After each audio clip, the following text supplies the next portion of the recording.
பேகுரு சொந்தங்களுக்கு வணக்கம். இன்னைக்கு நேர்காணல நம்மளுடன் இருந்திருப்பவர் அரசியல் விமர்சகர் திரு தேவப்பிரியா அவர்கள். வணக்கம். வணக்கம் கார்த்தி, சொல்லுங்க. பரபரப்பா தேர்தல் 7ஆம் கட்ட தேர்தல் முடிஞ்சது. பிரதமர் அவர்கள் தியானம் பண்ற அரசியல் அதுவும் முடிஞ்சு போய் நேற்று சாயங்காலத்துல இருந்து இந்த எக்ஸிட் போலோட தாக்கம் அதிகமாயிருச்சு. அது இப்போ ஒரு பெரிய பேசும் பொருள் அமைஞ்சிருக்கு. முதல் கட்டமா எக்ஸிட் போல் அது நிறைய பேர் சொல்ல ஆரம்பிப்பாங்க. அதுல முக்கியமா நம்ம வச்சிருப்போம்ல நண்பகத்தன்மையா, இந்த ஆக்சிஸ் பை இந்தியா, டுடேஸ் சாணக்கியா, அப்புறம் சி ஓட்டர், ரிபப்ளிக் டைம்ஸ் அந்த மாதிரி குறிப்பிட்ட நிறுவனங்கள் என்ன சொல்லியிருக்காங்க, யாருக்கு பெரும்பான்மை கிடைக்கும்? இந்த 370 400 என்டிஏ கூட்டணி, பிஜேபி தனியாக 320 350 அப்படின்னு கொண்டு போறாங்க. இது எல்லாருமே ப்ரெடிக்ட் பண்ணதுதான். நான் நேற்றைக்கு கூட தாமரையில சொன்னது, கிட்டத்தட்ட இது பெரும்பான்மையோட ஒத்து போயிருக்கு. அதாவது உங்களுக்கு சென்ற தேர்தலில் பாஜக தனியாக 302 சீட்டுகளும் என்டிஏவாக 351 எடுத்தது. அதுல பாஜக சீட்டுகளில் 234 சீட்ல 50% தாண்டிச்சு. மும்முனை இருமுனை போட்டி சுயேட்சைகள் பிரிச்சா கூட, ஒரு பவர்ஃபுல் சுயேட்சை பிரிச்சா கூட 45 தாண்டிட்டா ஜெயிச்சிடலாம். அப்படி இருக்கிறப்ப 50 தாண்டி 234 சீட் இருந்ததுன்னு சொன்னால் அதை உடைக்கிறதுக்கு எந்த ஒரு எதிர்கட்சியும், நீங்க சொல்றது ஓட் ஷேர் சொல்றீங்க, 50% ஓட்டு வாங்கிட்டாங்க 234 தொகுதியில. 234 தொகுதியில 2019 விழுந்த பதிவான ஓட்டுகளில் 50 தாண்டியது 234 எம்பிகள். இப்ப இதுல 45 குறைஞ்சா கூட அந்த 234ல 200க்கு மேல ஜெயிப்பாங்க. ஏன்னால் இது மும்முனை போட்டி ஆல்மோஸ்ட் பெரும்பாலான ஸ்டேட்ஸ்ல இருக்கு. வெஸ்ட் பெங்காலா எடுத்துக்கோங்க, இது அதுக்கு பேர் என்ன சொன்னீங்கன்னா இப்ப பீகாரா எடுத்துக்கோங்க, இது யூபி, முக்கியமா யூபியும் வெஸ்ட் பெங்கால் தான். இது மகாராஷ்டிராலையும் கூட அம்பேத்கர் கட்சி தனியாக நின்றது, பிரகாஷ் அம்பேத்கர் கட்சி. இவங்க 2 பேர் மகாயூத்னு சொல்லிட்டு இதுவும் இந்த பக்கம் சிவசேனா, உடஞ்ச சிவசேனாவோட பிஜேபி இருந்தாங்க. திருப்பி அங்கேயும் ஒரு பிரிவினை, சிறு பிரிவுகள் இருந்தது.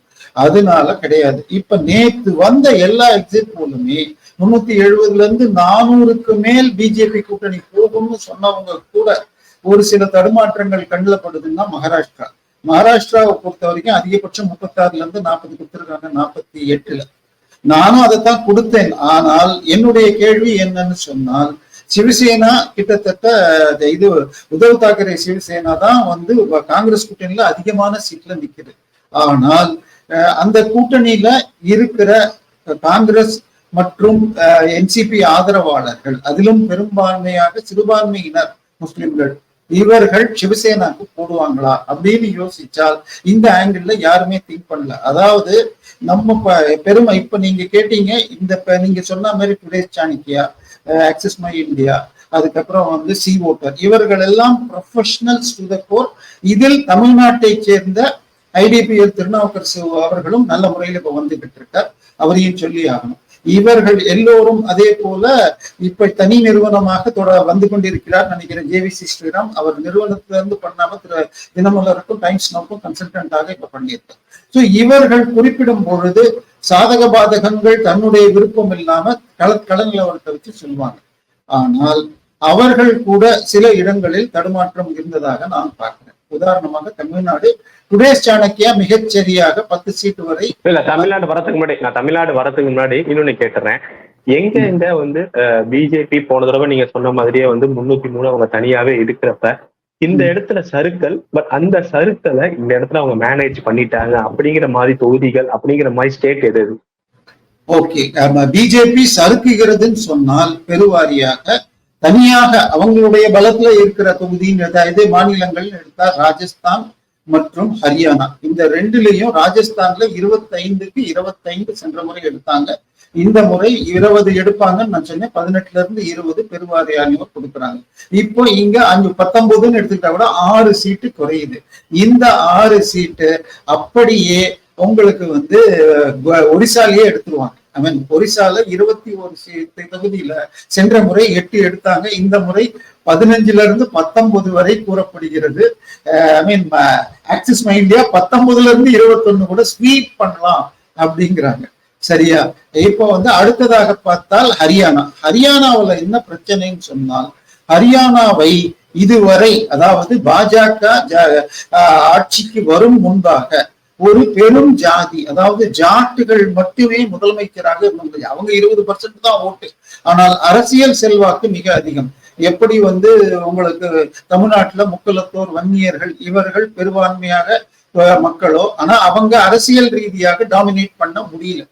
ஆனா அங்க முதலமைச்சராக தேவிலால், பஜன்லால், அப்புறம் அப்படி அவர்கள் எல்லோருமே, அதுக்கப்புறம் பூடா, காங்கிரஸ்ல வந்த பூடா, இவர்கள் எல்லாருமே ஜாட்களாக இருந்தார். இதுல இருந்து விலகி உங்களுக்கு பிஜேபி போட்டுச்சு. அது அதை தவிர குஜராத்ல ஒரு அமைச்சர் பேசும்போது ஜாட்களை பற்றி விட்ட வார்த்தை ஜாட்களை எதிராக திருப்பி உள்ளது அப்படின்னு நம்ம ஊடகங்கள் ஆர்எஸ்பி மீடியாக்கள் பரப்பின. ஆனாலும் அங்க 4 சீட்டு வரை விடக்கூடும் சொல்லியிருக்காங்க. இந்த 4 சீட்டை எங்க எடுக்கலாம்னு பார்த்தால் மிக எளிமையாக உங்களுக்கு வெஸ்ட் பெங்கால்ல 8 சீட்டு ஜாஸ்தி. போன முறை 19 சீட்டு வின் பண்ணாங்க 42ல. இந்த முறை 25ல இருந்து 29 சீட்டு வருது. சோ இதுலயே முடிஞ்சு போயிடுச்சு.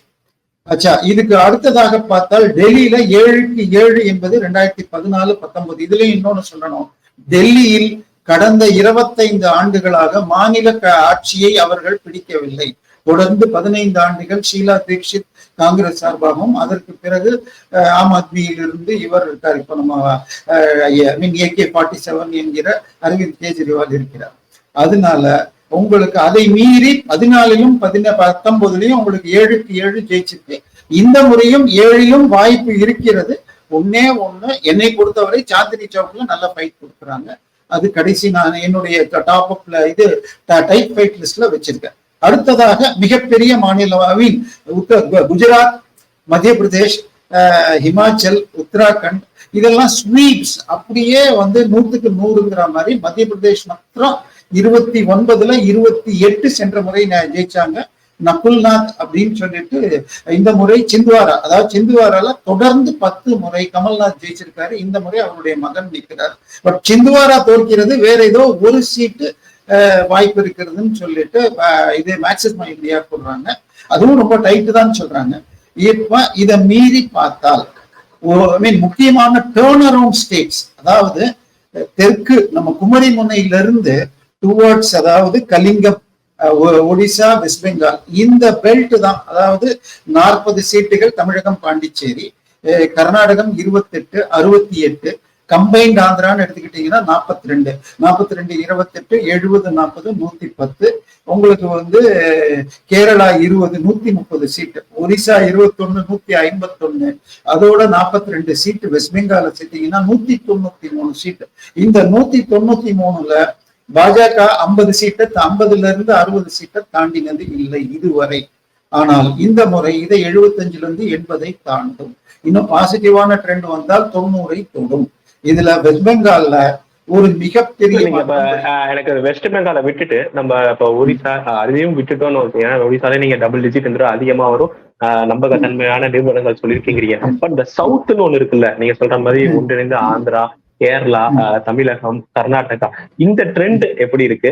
போன தடவையே சிங்கிள் லார்ஜஸ்ட் பார்ட்டி 29 எடுத்தது பிஜேபி தான். பட் இந்த தடவை அவங்க சவுத் எல்லா பேட்டிலுமே மத்திய அமைச்சர்ல இருந்து எல்லாருமே சொல்லப்ப சவுத் அதிகமா இருக்குங்கிறாங்க. பட் இந்த எக்ஸிட் போல்ல சவுத் பிஜேபிக்கு எப்படி இருக்கு?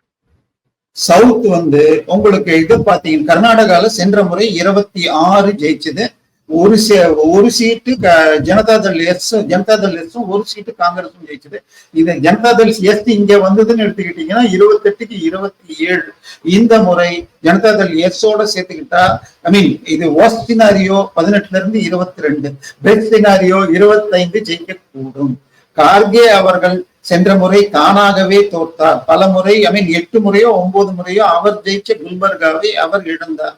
இப்பொழுது அவருடைய மாப்பிள்ளை நிற்கிறார், அவரும் தோற்கக்கூடும். சென்ற முறை கர்நாடகாவில் காங்கிரஸ் ஜெயிச்ச ஒரே தொகுதி Karnataka Bangalore rural, D K Shivakumar தம்பி டி.கே. சுரேஷ் ஜெயித்தார். இந்த முறை அந்த சீட்டை அவர்கள் இழக்கிறார்கள்.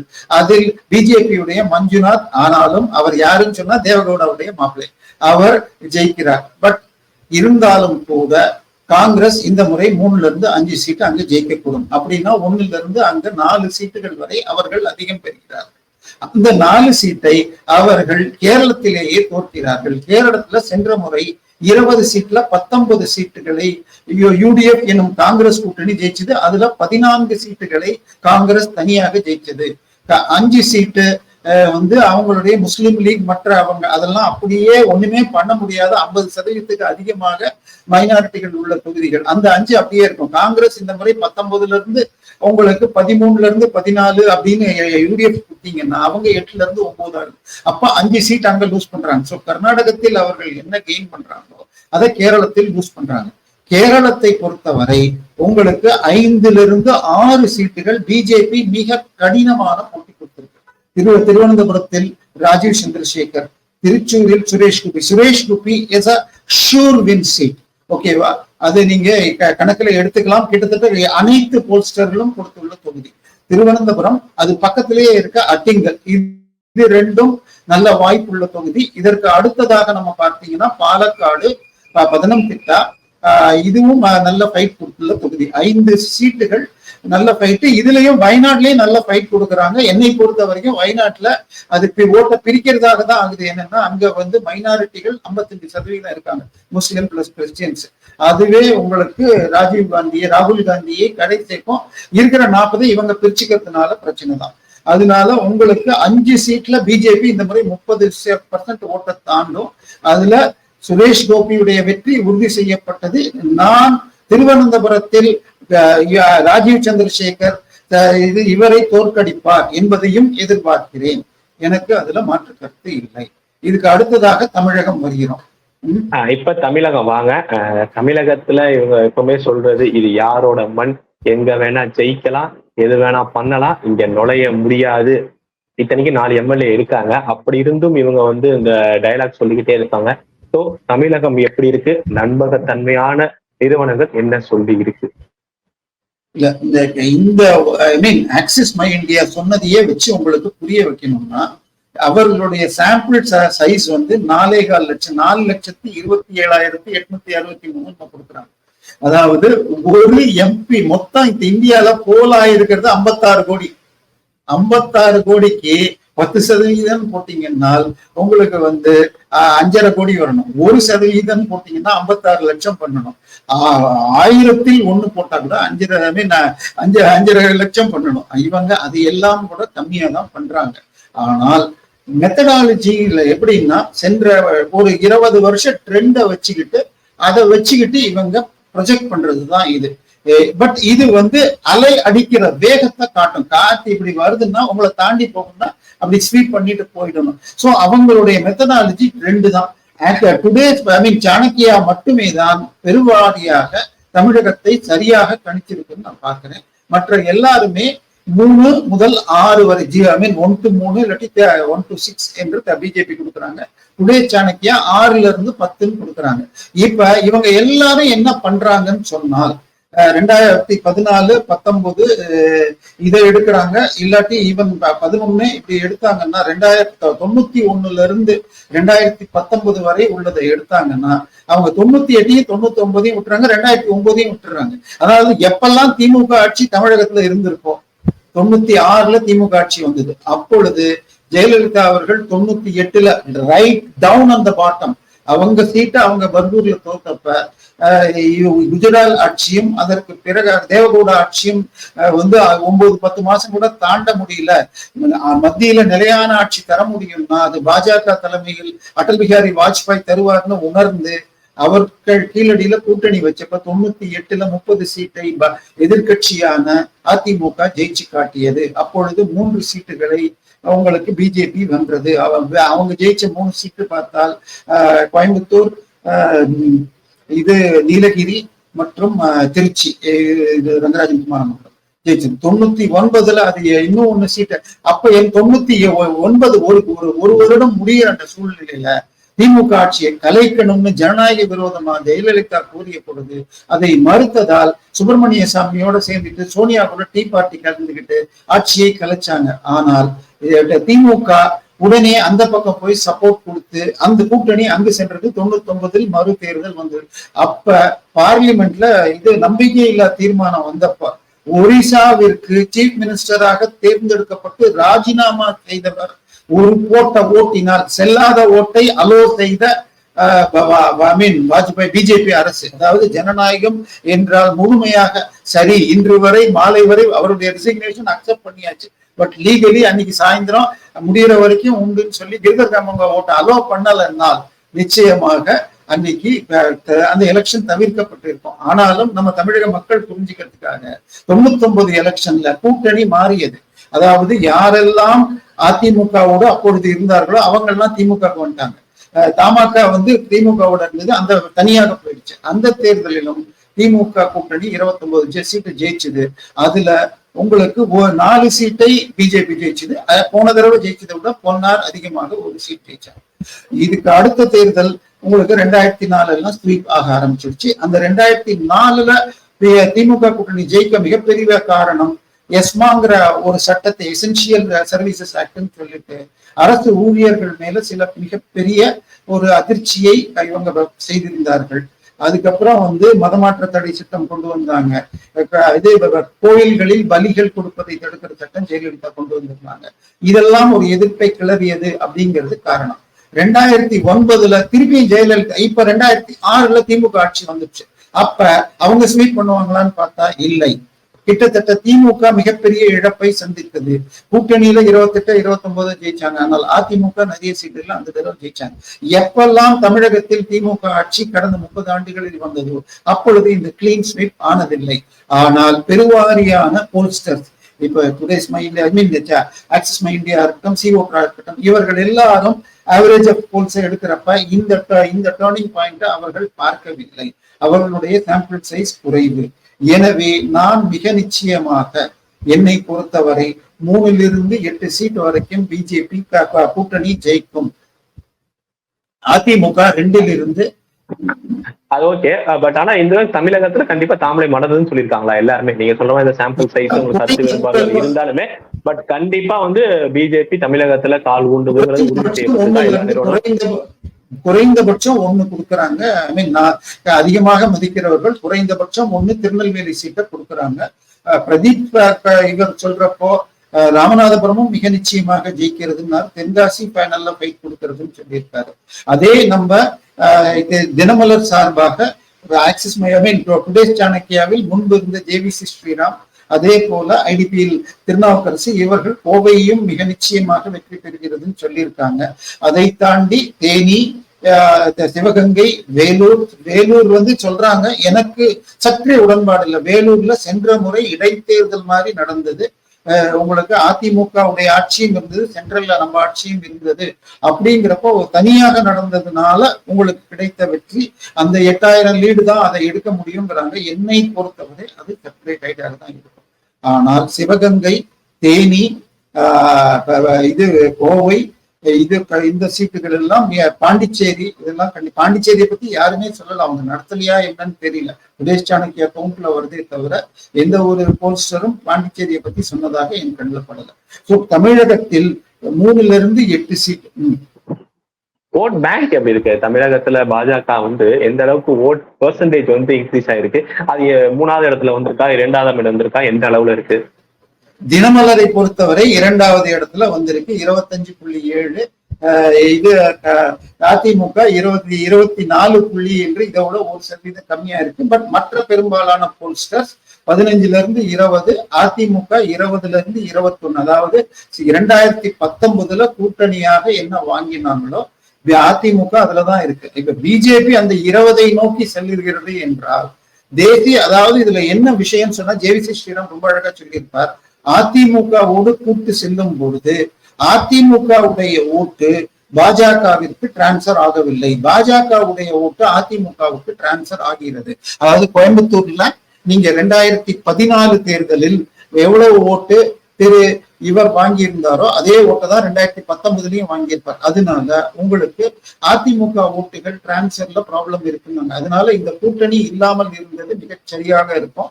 என்னை பொறுத்த வரைக்கும் மிக பார்க்க வேண்டிய ஒரு ரிசல்ட்னு சொன்னால் 4ஆம் தேதி மிக நிச்சயமாக தமிழகம் ஏன்னா என்னைக்குமே சர்ப்ரைஸ் இருக்கும். ஏன்னா அவங்க ட்ரெண்ட்ஸை வச்சுட்டு போன 30 ஆண்டு ஆவரேஜை வச்சுட்டு போறாங்க.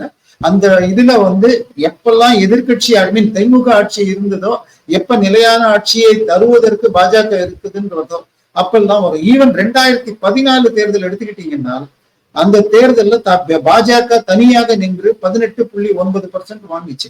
ஆனால் அதில் 9 சீட்ல தேமுதிக நின்னுச்சு, 8 சீட்ல பாமக நின்னுச்சு. பிஜேபிக்கு ஒதுக்கப்பட்டது 7, ஆனா 6ல தான் நின்னுச்சு. நீலகிரி கேண்டிடேட் சரியான நேரத்தில் அங்கு தாக்கல் பண்ணல. பிஜேபி 6 சீட்ல நின்னு 9 சீட்ல நின்ன தேமுதிகவுடைய அதிகமாக வாங்குச்சு, 8 சீட்ல நின்ன பாமகவுட அதிக ஓட்டுக்களை வாங்கியது. இதுல நீலகிரியை எடுத்துக்கிட்டீங்கன்னு சொன்னால் அங்க 60,000 ஓட்டுகள் நோட்டாக்கு விழுந்தது. நீலகிரியில் பாஜக வாக்கு வங்கி என்பது மிக சாலிடாக இருந்தது. அதனால இந்த ட்ரெண்டுகளை சரியாக இவர்கள் படிக்கவில்லை. பெரும்பான்மை கிளை சாணக்கியாவை தவிர்த்து மற்றவர்கள் பார்க்கவில்லை. எல்லாருமே அப்படி சென்ற இரண்டையே எடுத்துக்கொண்டீங்கன்னா 2019 53% வாங்கின திமுக 21 அது 44 குறைஞ்சிச்சு. இந்த முறை 39 என்று இவங்க கொடுக்குறாங்கன்னு நினைக்கிறேன் தினமலர். ஆனா அதே நீங்க இந்தியா டுடே எல்லாம் பாத்தீங்கன்னா ஆக்சிஸ் மை இந்தியா 52% கொடுக்குறாங்க. திமுக தனியா 22. திமுக நிக்கிறதே 21 சீட்டு நிக்கிற திமுக எப்படி 22 சீட்ல ஜெயிக்க முடியும் உதயசூரியன் சின்னத்துல? அதனால இவர்கள் போன கணக்குகளையே வச்சு போட்டிருக்காங்க. மிக நிச்சயமாக தமிழகம் மிகப்பெரிய சர்ப்ரைஸை கொடுக்க போகிறது. அதே மாதிரி யூபியில ஒண்ணு உங்க எல்லாரும் ஆசையா பாப்பீங்க, ரேபரேலி மற்றும் அமேத்தி ரெண்டுமே இந்த முறை காங்கிரஸ் வெற்றி பெற வாய்ப்பு இருக்கிறது. இன்னொரு மிகப்பெரிய சர்ப்ரைஸ் என சொல்லப்படுவது இது யூபியில மாயாவதி முழுமையாக டெசிமேட் ஆகிறார். ஆனால் அவருக்கு பதிலாக பீம் ஆர்மி என்கிற சந்திரசேகர் ஆசாத் அவருடைய சீட்டை வெற்றி பெறுகிறார்ங்கிறாங்க. இது ஒரு மிகப்பெரிய மாற்றத்தை திருப்பக்கூடிய, அடுத்த தேர்தலுக்கு ஒரு மாற்றத்தை தரக்கூடும். எனவே 4ஆம் தேதி நமக்கு மிகப்பெரிய சர்ப்ரைஸ் இருக்கு. ஆனால் எண்ட் டைட்டில் அப்படின்னு பார்த்தால் பாஜக 400 எட்டும் வாய்ப்பு என்டிஏ கூட்டணி மிக நிச்சயமாக சென்று கொண்டிருக்கிறது அப்படிங்கிறதா மிகப்பெரிய போல்ஸ்டர்கள். பெரும்பாலான நிறுவனங்கள் இங்க தமிழகத்துல கொஞ்சம் குழப்பமா தான் இருக்காங்க. ஏன்னா இந்த இடத்துல இவங்க சொல்ற ஈவேரா மண் அப்படிங்கிறதுல போன தடவை ஈவேரா பேரனை மட்டும்தான் தோக்கடிச்சாங்க தமிழகம். பொறுத்திருந்து பார்ப்போம். இங்க அண்ணாமலை அவர்கள் ஆட்டமும் ஆரம்பிச்சிருக்காங்க. பிஜேபி தொடர்ந்து முக்கிய தலைவர்கள் எல்லாருமே தமிழகத்தையும் குறி வச்சு அதிகப்படியான கவனங்கள் கொடுக்கப்பட்டது. ஜூன் 4 என்ன மாதிரியான ரிசல்ட் வருது? ஏன்னா மக்கள் தீர்ப்பே மகேசன் தீர்ப்பு. பொறுத்திருந்து பார்ப்போம். உங்க நேரத்தை நம்ம தளத்துக்கு பயந்தமைக்கு ரொம்ப ரொம்ப நன்றி. நல்லதே நடக்கும். வாழ்க வளமுடன்.